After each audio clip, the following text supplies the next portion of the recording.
पूर्व deputy CM Sachin Pilot बोले, गरीब, वंचित, किसान, मजदूर एवं महिलाओं को न्याय दिलाना राहुल गांधी का उद्देश्य।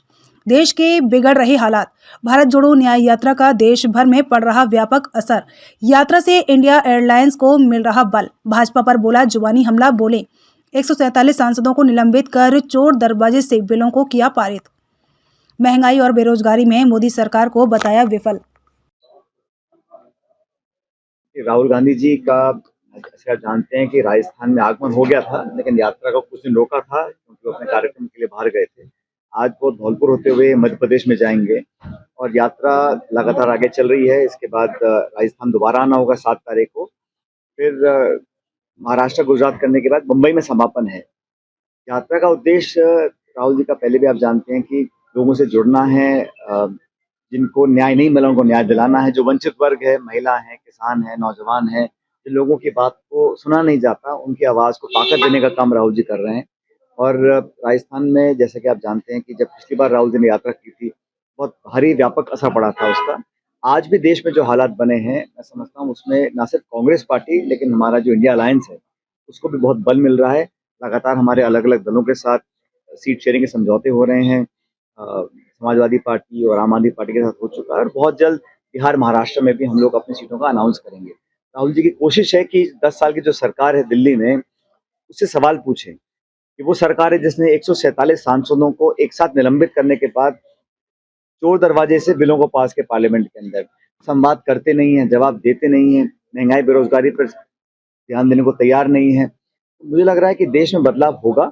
और अभी मैं हाल ही में 2-3 राज्यों में गया था, केरल में और आंध्र प्रदेश में। वहां पर भी मुझे लगता है कि कांग्रेस पार्टी का परफॉर्मेंस बहुत अच्छा रहेगा। हम लोग चाहते हैं कि सरकार की जवाबदेही तय हो। संवैधानिक संस्थाओं को जो धीरे धीरे जो नियमित रूप से कमजोर करने का जो काम कर रही है केंद्र सरकार, उसके खिलाफ जनता में आक्रोश है।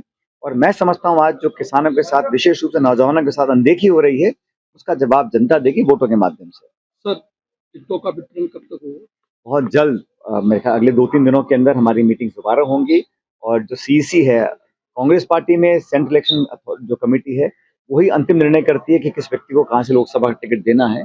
और कई दौर की चर्चाएं हो चुकी हैं और बहुत जल्द मुझे लगता है कि दिल्ली से टिकटों के उम्मीदवारों की घोषणा हो जाएगी। विधानसभा चुनावों में जो गलती हुई, क्या लोकसभा चुनावों में देखने को मिल देखिए, सकती है? चुनाव में हार जीत होती रहती है, लेकिन भाजपा और कांग्रेस का जो जीत का अंतर है वो 1.5% है, तो बहुत ज्यादा अंतर नहीं था। और ऐसे बहुत सी सीटें हैं जहां पर मुझे लगता है कि कांग्रेस पार्टी को कामयाबी मिलेगी। और भारतीय जनता पार्टी का जो रवैया रहा है, और ये जो भाषण में देखता हूँ कि 300 पार, 400 पार, 500 पार, अगर इतना मजबूत भाजपा अपने आप को समझती है, तो फिर तमाम कांग्रेस नेताओं को या विपक्ष के नेताओं को अपने से जोड़ने की क्यों उन्होंने वो जिद पकड़ी हुई है। कहीं ना कहीं असुरक्षा जहन में है, क्योंकि वास्तविकता अलग है। यही 2004 में हुआ था जब वाजपेयी जी प्रधानमंत्री थे, तो इंडिया शाइनिंग का नारा दिया था। इंडिया शाइनिंग करके उन्होंने चुनाव 6 महीने पहले करवाए और फिर सरकार कांग्रेस पार्टी की बन गई थी। आज धरातल पे लोग आक्रोशित भी हैं, असहज भी हैं, बोल नहीं रहे हैं, क्योंकि वातावरण ऐसा बना हुआ है। किसकी छापा पड़ जाए, किसके यहाँ पुलिस आ जाए, इनकम टैक्स आ जाए, ईडी आ जाए, सीबीआई आ जाए, इन सब बातों से लोग सहमे हुए हैं, इसलिए बात खुल के बोल नहीं पा रहे हैं। लेकिन विपक्ष की एकता को देखकर एनडीए और बीजेपी कमजोर हुए हैं। और हमें लगता है कि आप देखो, इंडिया अलायंस की जो पार्टीज का वोट शेयर है वो 65% है। इसको देखकर बीजेपी के अंदर कहीं ना कहीं जहन में खतरा पैदा हो चुका है, और इसलिए वो कोशिश कर रहे हैं कि माहौल बनाया जाए। सीएम भजन लाल का कहना है कि गहलोत सरकार खर्ची की सरकार। देखिए, मैं किसी पे कमेंट नहीं करता हूँ, लेकिन पिछले 2-1 महीने में जो एक शुरुआती रुझान आता है, नई सरकार, कोई भी सरकार जब नहीं बनती है, तो एक सकारात्मक और एक पॉजिटिव मैसेज आता है। ये सरकार मुझे लगता है ऐसा कर नहीं पाई, क्योंकि खिंचाव भी है, कंफ्यूजन भी है, और एक प्रभाव जो है, अफसरशाही ज्यादा हावी है। पॉलिटिकली जो संदेश देना चाहिए था, एक बहुमत वाली सरकार जब बनती है तो एक कॉन्फिडेंस आता है, लेकिन वो बिल्कुल गायब है। और जनता भी से गांव में काम नहीं हो रहे हैं।